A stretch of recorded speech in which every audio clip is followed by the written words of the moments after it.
Hello everyone, welcome to नौकरीपुर।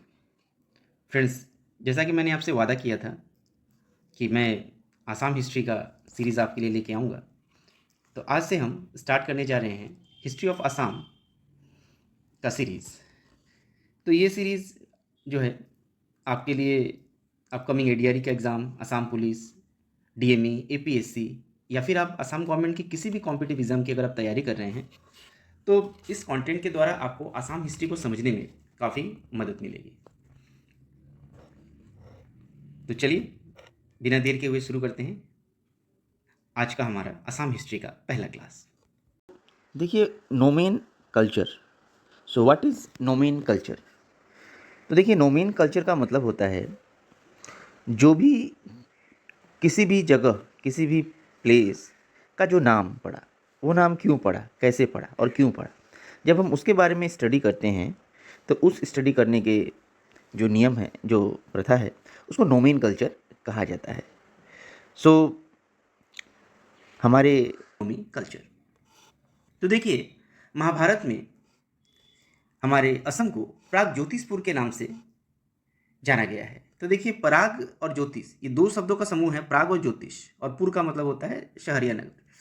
तो पराग means eastern और farmer और ज्योतिष मीन्स एस्ट्रोलॉजी, यानी कि पराग और ज्योतिष ये दो शब्द मिलके हमारे पराग ज्योतिषपुर जो है शब्द को जन्म देते हैं। तो ये जो एस्ट्रोलॉजी है, एस्ट्रोलॉजी में जो आप स्टडी करते हैं, एस्ट्रोलॉजी में हम क्या चीज़ के बारे में स्टडी करते हैं, हम ग्रह नक्षत्रों के बारे में स्टडी करते हैं। तो देखिए इससे रिलेटेड जो है प्राग ज्योतिषपुर नाम क्यों पड़ा, तो देखिए हमारे गुवाहाटी में अगर आप जाएंगे तो यहाँ पर आपको एक नवग्रह मंदिर मिलेगा। तो ये नवग्रह जो मंदिर है, ये नवग्रह मंदिर के ऊपर इस जो शहर है या फिर ये जो हमारा नगर है आसाम है, इसका नाम प्रागज्योतिषपुर रखा गया था। उसके बाद तो इसका जो अगर मतलब निकाला जाए तो सिटी ऑफ ईस्टर्न एस्ट्रोलॉजी, इसका अगर आप पूरा मतलब निकालेंगे तो इसका मतलब निकल के आता है सिटी ऑफ ईस्टर्न एस्ट्रोलॉजी।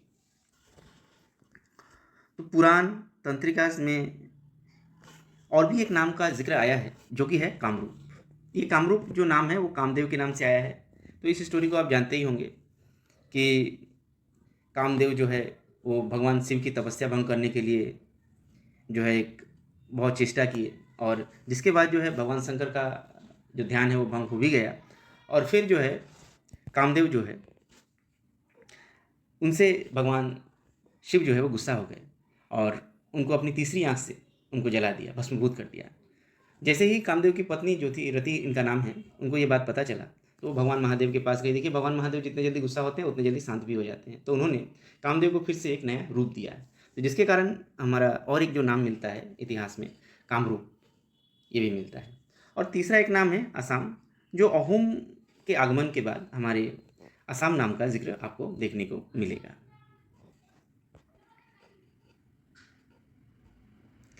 उसके बाद डायनेस्टीज आती है। तो जो सबसे पहला डायनेस्टी आता है, जो राजतंत्र आता है, दैट इज दानवा डायनेस्टी। हमारे असम का पहला डायनेस्टी दानवा डायनेस्टी। सो दानवा डायनेस्टी के फाउंडर कौन है? ऑफ कोर्स यू नो, महिरंग दानव। सो असम की हिस्ट्री में फर्स्ट नोन रूलर जो है वो महिरंग दानव है।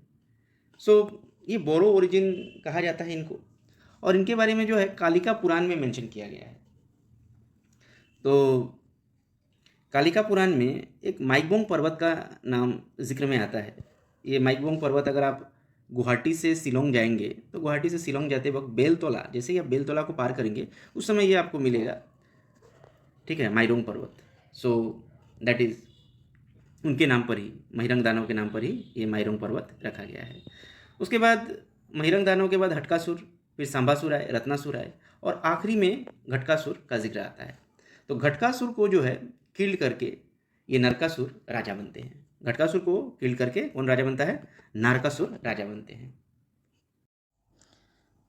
तो देखिए, नारकासुर जो था वो बैटल ऑफ कुरुक्षेत्र में इन्होंने भाग लिया था। अच्छा, नारकासुर ने जिस डायनेस्टी को फाउंड किया था, जिस साम्राज्य को बनाया था, उस डायनेस्टी का नाम था भूमा डायनेस्टी। याद रखिएगा, भूमा डायनेस्टी।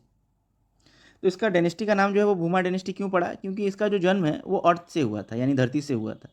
तो द अर्थ यानी धरती, भूमि कहा जाता है, और इसी भूमि के कारण इसका जो डायनेस्टी का नाम पड़ा, ये रखा गया भूमा डायनेस्टी। सो भूमा डायनेस्टी के बाद नरकासुर जो था, नरकासुर का जो सबसे बड़ा लड़का था जिसका नाम था भगदत्त। सो ये भगदत्ता जो था, इन्होंने जो है इनका, और भगदत्त को शैल्या भी कहा जाता था because he is very strong like mountains, the mountains को शैल्या कहा जाता है एसएमएस में। सो भगदत्ता का एक्स्ट्रा ऑर्डिनरी स्किल होने के कारण इसको कुरुक्षेत्र के वॉर में इसको बुलाया गया था, कुरुक्षेत्र के वॉर में। तो कुरुक्षेत्र के वॉर में जब इसने पार्टिसिपेट किया on the side of the Kauravas, यानी जो कौरव्स थे, दो साइड था, एक पांडवास एक कौरवास, तो कौरवास के साइड से ये जो है भगदत्त पार्टिसिपेट किया था। भगदत्त ने एक गुवाहाटी में एक पुखरी भी बनाई है, यहाँ पर मेंशन किया गया है दिगली पुखरी, ये भगदत्त के द्वारा बनाया गया है। और इसने अपनी बेटी जिसका नाम भानुमति था, इसका विवाह दुर्योधन के साथ करवाया था।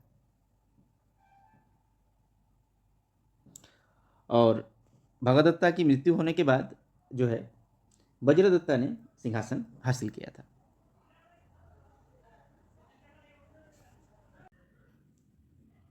ठीक है, तो महिरंग दानव के भाई के बारे में भी उतना क्वेश्चंस नहीं पूछे जाते हैं। चलिए और एक लेजेंड्स के बारे में पता करते हैं। तो देखिए, रुक्मिणी को तो आप जानते होंगे, लॉर्ड श्री कृष्ण, भगवान श्री कृष्ण की पत्नी। तो रुक्मिणी के जो पिताजी थे, उनके 5 लड़के थे और 1 लड़की थी। तो रुक्मिणी जी का विवाह जो है शिशुपाल से जो है करने का उनके पिताजी फोर्स कर रहे थे कि आपको शिशुपाल से शादी करनी है, but she like Lord Shri Krishna. तो इसी कारण जो है श्री कृष्ण जो है रुक्मिणी को आते हैं और यहाँ से लेके जाते हैं एंड गेट मैरिड। तो इसी घटना को हमारे महापुरुष श्रीमद शंकर देव जी ने रुक्मिणी हरण के नाम से मेंशन किया है। ये क्वेश्चंस बहुत आता है कि रुक्मिणी हरण, याद रखिएगा कि रुक्मिणी हरण जो है, ये जो नाटक है, इसको किसने लिखा है रुक्मिणी हरण को? तो ऑफकोर्स श्रीमंत शंकर देव जी ने लिखा है रुक्मिणी हरण। ये बहुत इंपॉर्टेंट क्वेश्चन है, बहुत कॉम्पिटेटिव एग्जाम में है।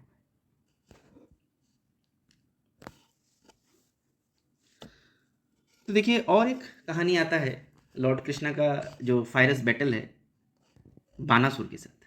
ठीक है, तो बानासुर की कहानी क्या है आइए समझते हैं। तो बानासुर की एक बेटी हुई जिनका नाम था उषा, और उषा जो है she fall in love with Aniruddha, और उनका जो है मन जो है वो अनिरुद्ध पर आ गया। Who is Anirudh?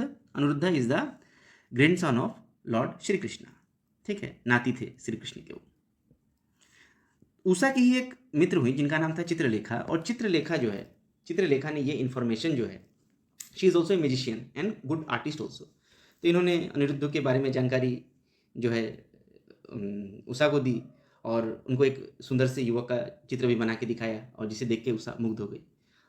और साथ ही साथ इन्होंने अनिरुद्ध को इनसे विवाह करने के लिए प्रस्ताव भी भिजवाया। तो अनिरुद्ध जो है वो आते हैं हमारे आसाम में, आसाम के तेजपुर जो आज हम डिस्ट्रिक्ट जानते हैं, वहाँ आते हैं।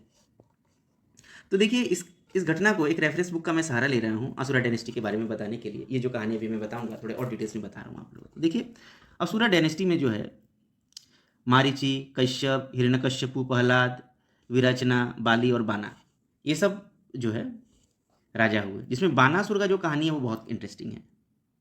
ठीक है, तो बाना जो थी असुरा जो डायनेस्टी है उसके राजा थे, और भगवत में और विष्णु पुराण में, ये दोनों में ये बानासुर की कहानी मैंशनड है। तो किंग बाना जो थे, पहले मैंने बता चुका हूँ, किंग बाना की एक बहुत ही सुंदर पुत्री थी जिनका नाम था उषा। और उषा किससे प्रेम करती थी? उषा प्रेम करती थी कृष्ण के नाती अनिरुद्ध से। और अनिरुद्ध कौन थे? भगवान श्री कृष्ण के नाती थे, यस। और इधर जो है किंग बाना जो है वो जो था भगवान शिव का बहुत बड़ा भक्त, वो भगवान शिव का बहुत बड़ा भक्त। उसने एक महाभैरव मंदिर भी बनाया हुआ है तेजपुर में, अगर आप कभी तेजपुर विजिट करें तो वहाँ जरूर जाइएगा महाभैरव मंदिर में, वो एक बहुत बड़ा भक्त था। तो जैसे ही अनिरुद्ध उषा जी से शादी करने आते हैं, वैसे ही बाना जो है उनको कैप्टिव बना लेते हैं, युद्धबंदी बना लेते हैं। और जैसे ही लॉर्ड कृष्ण को ये बात पता चलती है तो वो अपने नाती अनिरुद्ध को छुड़वाने के लिए आते हैं। तो और किंग बाना जब देखता है कि भगवान श्री कृष्ण जो विष्णु के अवतार है स्वयं लड़ाई करने के लिए आ रहे हैं उनसे, तो भगवान शिव से आह्वान करते कि भगवान आप मेरी मदद करो। तो इधर भगवान शिव बानासुर का हेल्प करने के लिए आते हैं, और अनिरुद्ध का जो हेल्प है वो भगवान कृष्ण कर रहे हैं। तो इधर देखिए लड़ाई जो है बाना और अनिरुद्ध के बीच में है, और इधर लड़ाई किसके बीच में लग गई? शिव, भगवान शिव और लॉर्ड कृष्णा के बीच में लग गई। शिव का एक और नाम है हर बोलते हैं, और कृष्ण को बोलते हैं हरि, जानते ही हैं, हरि बोला जाता है। तो हरि और हर लड़ाई किसके बीच में हो रही है? लड़ाई हो रही है हरि यानी लॉर्ड कृष्ण और हर यानी कि भगवान शंकर। तो ये लड़ाई जो है हरिहर युद्ध के नाम से मशहूर हुई, ठीक है। तो ये हरिहर युद्ध के बाद क्या होता है, ये पूरा जो जगह है, तेजपुर का जो जगह है, वो पूरा रक्त से भर जाता है, पूरे ब्लड शेड से भर जाता है। तो ब्लड जो है ना, ब्लड को संस्कृत में कहा जाता है सोनित, ठीक है, सोनित। और इसी को असमिस में कहा जाता है तेज। तो देखिए इसी युद्ध के कारण पूरी धरती लहूलुहान हो जाती है, और इस जगह का नाम जो है सोनितपुर, डिस्ट्रिक्ट सोनितपुर, और जो मेन शहर है वो तेजपुर, जहाँ ये घटना हुई है। तो देखिए सोनित यानी रक्त, और असमिया में भी रक्त यानी तेज। तो इसी कारण ये जो डिस्ट्रिक्ट है सोनितपुर, तेजपुर के जो इसका जो सदर है, इस नाम से भी जाना जाता है। तो ये घटना बहुत ही इंटरेस्टिंग है, और इसको लेके हमारे महापुरुष श्री शंकरदेव ने एक ड्रामा भी लिखा है, फेमस ड्रामा लिखा है, जिसका नाम है कुमारहरण। याद रखिएगा, कुमारहरण, ठीक है। तो ये कहानी एक बहुत ही इंटरेस्टिंग कहानी है हमारे असम के इतिहास में। तो फ्रेंड्स, आज का ये हमारा पार्ट 1 था। अगर आपको ये पार्ट 1 अच्छा लगा हो तो काइंडली आप हमारे चैनल को सब्सक्राइब कीजिए, लाइक कीजिए, ताकि मैं ऐसी वीडियो आपके लिए ला सकूं। ये मैं पूरा सीरीज़ लेके आऊँगा आपका, करीबन 5 से 7 जो है वीडियोस का एक सीरीज़ होगा, जिसमें आपको आसाम हिस्ट्री का पूरा कंटेंट मिलेगा। ये वादा है मेरा आपसे। So thank you everyone for watching this video. If you like, kindly like, share and subscribe. Thank you everyone.